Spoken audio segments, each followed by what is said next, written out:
Nagtagumpay po si Pilipina tennis ace Alex Iyala matapos makuha ang kanyang kauna-unahang WTA 500 title sa Mubadala DC Open sa Washington, USA.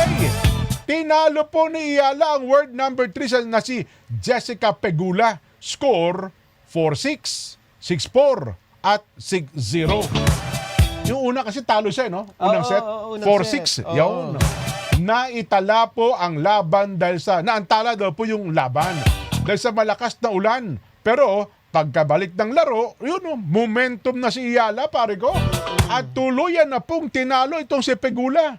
Tinalo rin po ni Iyala ang ilan sa pinakamahusay na manlalaro sa torneo. Kabilang po na sina Zheng Qinwen, Leila Fernandez, Elina Svitolina at Naomi Osaka. Iyan, no?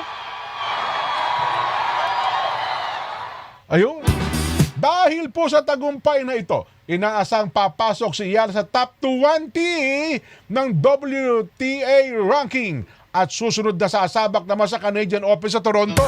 Alam mo na siya, sabi ni Ramon Umamalin, yung ticket sa Canadian Open sa Toronto, sold out na. Sold out. Sold out na dahil po kay Alex. Yes. Grabe.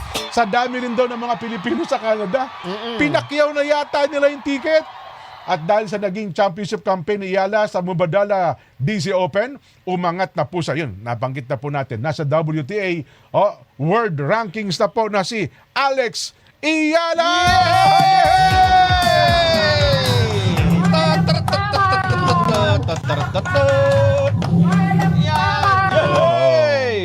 Plus 8 daw pala yun, no? Yung pag-angat dati galing po sa world number 28, ngayon po ay 20 na si Alex Iyala.